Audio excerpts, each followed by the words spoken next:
बिस्मिल्लाहिर्रहमानिर्रहीम। अस्सलाम वालेकुम। एक्सरसाइज 1.6 है, ठीक है।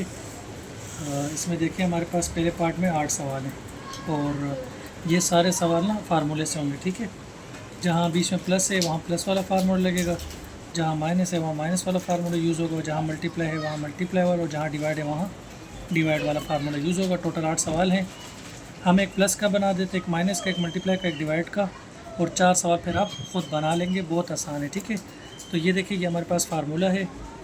अगर दो वैल्यू आपस में प्लस हो रहे होंगे ना, यानी इस तरह अगर हो ए बी और फिर प्लस हो रहा हो सी डी से, तो फार्मूला बन जाता है किसके बराबर होगा, ए और सी को आपस में प्लस कर देंगे, बी और सी को आपस में बी और डी को आपस में प्लस कर देंगे। तो इस तरह से हमारे पास ये सॉल्व हो जाएगा, ठीक है। अगर दो वैल्यू माइनस हो रही होंगी तो फिर ए में से सी को माइनस कर देंगे और फिर कॉमा लगा के बी में से डी को माइनस कर देंगे, ठीक है। इसी तरह अगर दो वैल्यू मल्टीप्लाई हो रही होंगी तो ए सी से मल्टीप्लाई होगा और फिर ए डी से, ठीक है। इसी तरह कॉमा फिर ए जो है वो किस चीज़ से मल्टीप्लाई होगा, डी से, और फिर इसी तरह बी मल्टीप्लाई हो जाएगा सी से, ठीक है। और जब अगर डिवाइड वाली कंडीशन होगी तो फिर हमारे पास ये फार्मूला है, A C plus B D divide by C square plus D square, comma B C minus A D divide by A C square plus D square.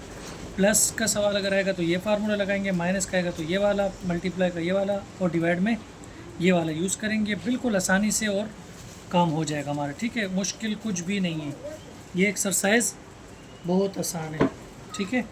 तो क्वेश्चन नंबर हमारे पास 1 है, हम लिख देते हैं। क्वेश्चन नंबर 1 है 3,2 plus फिर क्या है 9,3, ठीक है। सोल्व लिख दें या सॉल्यूशन लिख दें, एक ही बात होती है। बीच में प्लस है तो इसका मतलब ये वाला फार्मूला यहाँ यूज़ होगा।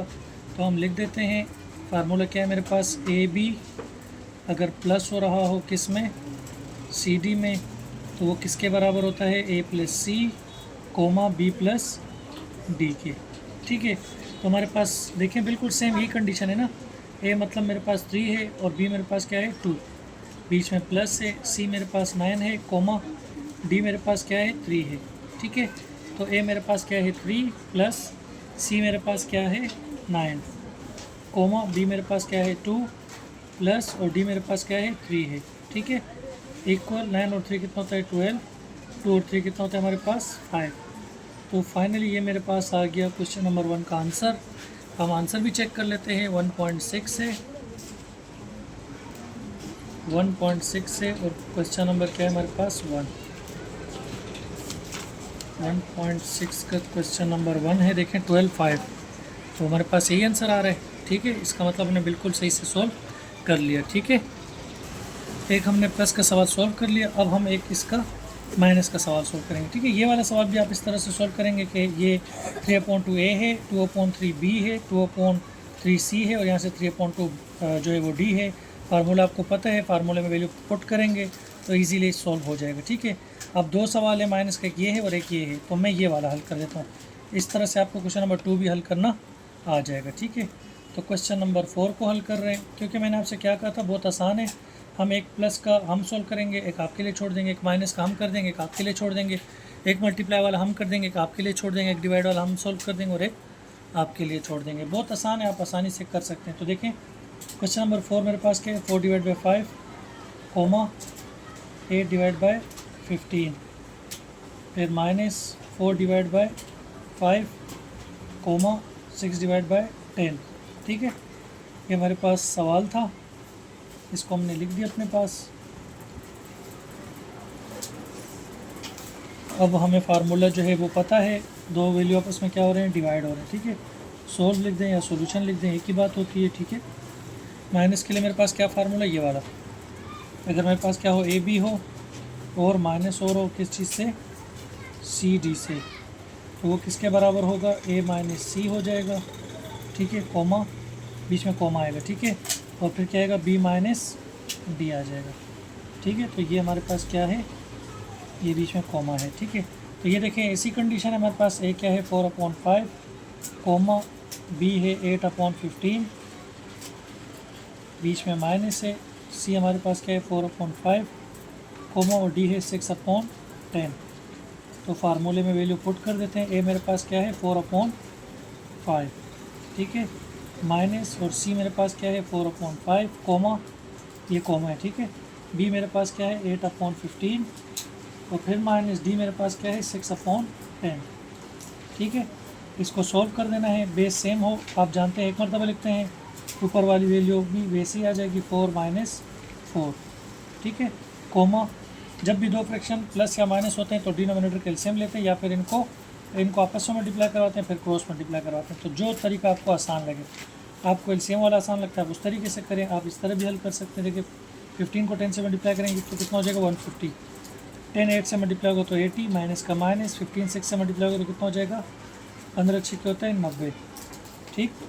4 में से 4 जाएगा तो क्या बचेगा 0 डिवाइड बाई 5, कोमा माइनस 90 में से प्लस का 80 जाएगा तो क्या बचेगा माइनस का 10 डिवाइड बाई 150, ठीक है। यहाँ तक हमने काम कर दिया। ज़ीरो के साथ कोई भी चीज़ डिवाइड हो तो ज़ीरो ही होता है, और ये 0 0 से कैंसिल हो जाएगा तो बचेगा मेरे पास 1/15, यानी माइनस का 1/15। और ये मेरे पास आ गया क्वेश्चन नंबर 4 का आंसर, ठीक है।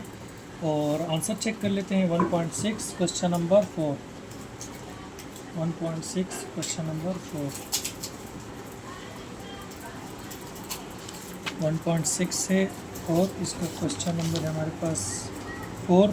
देखिए 0, -1/15, तो बिल्कुल सही आंसर आया है। तो ये हमने दो सवाल आसानी से सॉल्व कर दिए। अब आगे हम मल्टीप्लाई वाला सवाल देखते हैं। ये भी मल्टीप्लाई हो रहा है, ये भी मल्टीप्लाई हो रहा है, ठीक है। तो यहाँ पर दो माइनस के वैल्यूज़ हैं, यहाँ एक है, तो मैं ये वाला हल कर देता हूँ ताकि आपको मुश्किल ना लगे, ठीक है। क्वेश्चन नंबर 6 में सॉल्व करने लगा हूँ। तो क्वेश्चन नंबर हमारे पास 6 से 5, -5, ठीक। फिर है 5, -4, ठीक है। अब ये मल्टीप्लाई वाला सवाल है, इसके बाद एक लास्ट सवाल होगा डिवाइड वाला, ठीक है। सॉल्यूशन, हमने सवाल को जो है ना, हमें पता है इसमें कौन सा फार्मूला यूज़ होगा, मल्टीप्लाई वाला, तो हम डायरेक्ट फार्मूला लिख देते हैं। मल्टीप्लाई का फार्मूला क्या है, AB हो, हम यहाँ लिख देते हैं। अगर AB मल्टीप्लाई हो रहा हो, अगर AB हो और मल्टीप्लाई हो रहा हो किस चीज़ से, CD से, तो वो किसके बराबर होता है हमारे पास, बराबर होता है AC - BD, AC - BD, comma AD + BC, AD + BC के। आप जानते हैं ये A है, ये B है, ये C है और ये D है। तो इसको लिख देते हैं एक बार, 4, -5, फिर 5, -4, ठीक है, इज इक्वल। अब A मेरे पास क्या है 4, मल्टीप्लाई, क्योंकि दो वैल्यू के दरमियान कोई भी साइन नहीं होता तो मल्टीप्लाई होता है। C मेरे पास क्या है 5, माइनस B मेरे पास क्या है, B मेरे पास है -5, इसको ब्रैकेट में लिख देंगे। और D मेरे पास क्या है -4, ठीक है, कोमा, अंदर अगर स्मॉल ब्रैकेट आ रहे होते हैं ना तो बाहर हम फिर करली ब्रैकेट लगाते हैं, ठीक है। A मेरे पास क्या है 4, मल्टीप्लाई, और D मेरे पास क्या है -4, को बीच में प्लस का साइन है, ठीक है। B मेरे पास क्या है -5, और फिर मेरे पास C है, तो C मेरे पास क्या है 5, ABC, C क्या है मेरे पास 5 है, ये लिख दिया। और करली ब्रैकेट को हम क्लोज कर देंगे। अंदर वाले वैल्यूज़ को सॉल्व करेंगे, अंदर वाले ब्रैकेट ख़त्म होंगे तो बाहर वाली ब्रैकेट क्या हो जाएगी small, 4 5 20, minus minus plus minus minus, ठीक है, minus minus plus, plus minus minus, 5 4 से कितना होता है 20, ठीक है, कोमा 4 4 से 16, plus minus minus, plus minus minus, 5 5 ज़ा 25, 20 में से 20 जाएगा तो 0 बचेगा, कोमा -16 और -25, ये हो जाएगा माइनस का 41, 25 और 15 कितना होता है 40, और 1 41, ठीक है। तो ये मेरे पास आ गया फाइनली क्वेश्चन नंबर 6 का आंसर। चेक कर लेते हैं answer 1.6 question number 6, question number 6, 1.6 question number 6, 0 -41, बिल्कुल सही है, ठीक है। अब हम एक डिवाइड वाला सवाल सॉल्व करते हैं। दो सवाल है हमारे पास, ठीक है, तो इनमें से चलो सातों ही सॉल्व कर लेता हूँ मैं। क्वेश्चन नंबर 7 मेरे पास है 3, -7, फिर है डिवाइड, और फिर क्या है 3, 2, सही। सोल्व लिख दें या सॉल्यूशन लिख दें, एक ही बात होती है। अब डिवाइड वाला फार्मूला लगाएंगे। डिवाइड वाला फार्मूला क्या है हमारे पास, A B, अगर हमारे पास क्या हो रहा हो, डिवाइड हो रहा हो C D से, ये भी डिवाइड की लाइन है और ये भी डिवाइड है, ठीक है, इसको इस तरह भी लिख सकते हैं। तो ये यही कंडीशन बन जाएगी। तो किसके बराबर होता है हमारे पास AC प्लस BD, डिवाइड में होता है C² प्लस D², ठीक है, फिर कोमा फिर बी सी माइनस ए जी डिवाइड में होगा सी स्क्वायर प्लस बी स्क्वायर।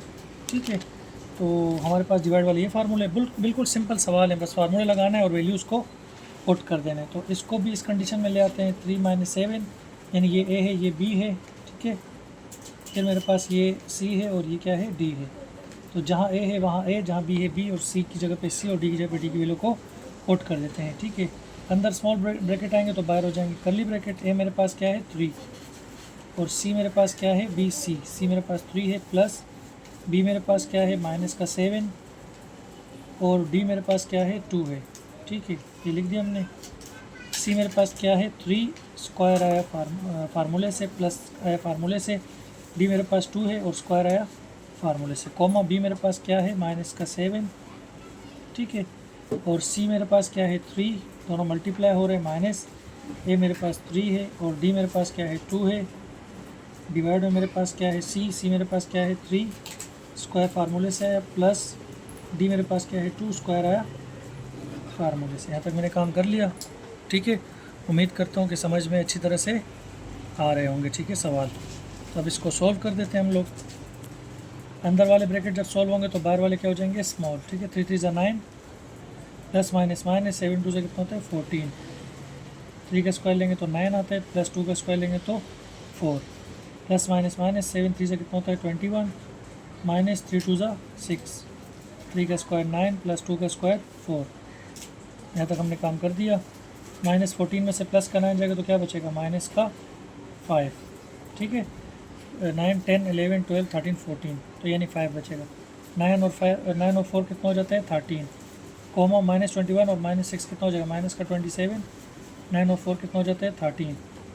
अब ये किसी भी वैल्यू से कट नहीं रहे, तो यही हमारे पास आंसर है। क्वेश्चन नंबर 6 का हम आंसर चेक करते हैं। क्वेश्चन नंबर 6 है हमारे पास के 7 है। ये हमारे पास क्वेश्चन नंबर क्या था 7, क्वेश्चन नंबर 7 है। ठीक है, तो 1.6 क्वेश्चन नंबर 7 1.6 क्वेश्चन नंबर हमारे पास यहाँ पर ये क्वेश्चन नंबर 7 है कि 8 है। आंसर बिल्कुल सही आ रहा है, लेकिन ये आ रहा है क्वेश्चन नंबर 8 का आंसर। हम दोबारा से चेक करते हैं। 1.6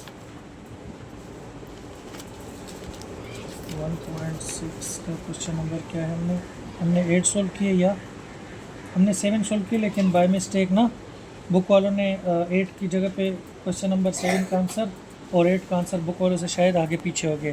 तो हमने बिल्कुल सही काम किया, हमारा आंसर बिल्कुल ठीक आया है। ठीक है, तो उम्मीद करता हूँ कि समझ में आ गया होगा। अगर कोई भी स्टेप समझ में नहीं आया हो आप कमेंट्स करके पूछ सकते हैं। अगर समझ आ गए सवाल तो वीडियो को लाइक कर दें, चैनल को सब्सक्राइब कर दें और अपने दोस्तों के साथ भी शेयर कर दें। मिलते हैं नेक्स्ट वीडियो में, तब तक के लिए अल्लाह हाफ़िज़।